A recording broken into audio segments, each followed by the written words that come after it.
Two men found dead on a hill in Brazil, dressed in suits, covered in raincoats, and wearing strange lead masks.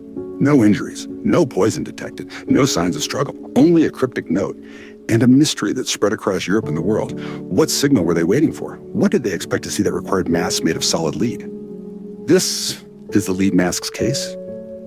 In August of 1966, two Brazilian electronics technicians, Manuel Pereira de Cruz and Miguel Jose Viana, left their hometown of Campos dos Goitacazes and traveled toward the city of Niterói with the simple explanation that they were going to buy equipment for work.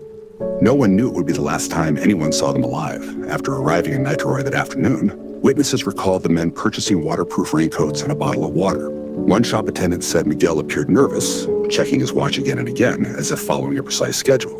Later that day, the two men were seen climbing Vintame Hill, carrying a small bag that would later reveal the strangest clue in the entire case.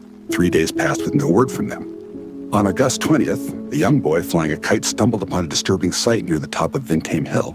The bodies of two men lying side by side, their heads resting on neatly folded towels, each wearing a formal suit, each covered in a waterproof coat, and each with a strange lead mask placed over their eyes. When police finally reached the location, after struggling up the hill due to rough terrain, they found no signs of struggle, no external injuries, and no indication of robbery. The men still had money in their pockets and their belongings beside them. Among those belongings was a small notebook. Inside it, investigators found a cryptic message written in Portuguese.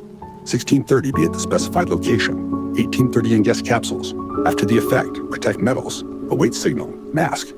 Those few lines became the center of one of the most baffling unsolved mysteries in Brazilian history, and soon, a case discussed heavily in Europe due to its connections with spiritualist groups, esoteric practices, and alleged UFO sightings. When autopsies were finally conducted, the bodies were already too decomposed for proper toxicology.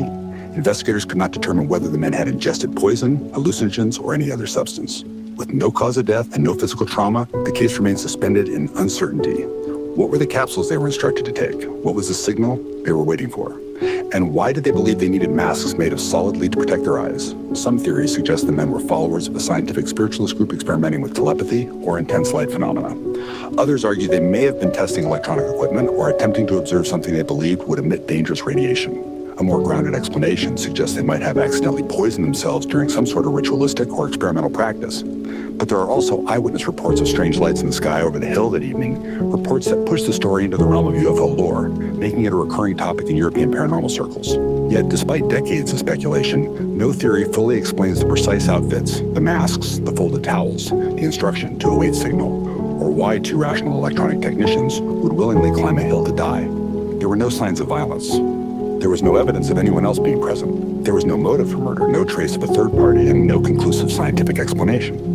Today, nearly 60 years later, the lead masks case remains one of the most enigmatic unsolved mysteries of the 20th century. The story suspended between science, ritual belief, and the unknown. A quiet hill, two masks of lead, and a set of instructions that raise far more questions than they answer.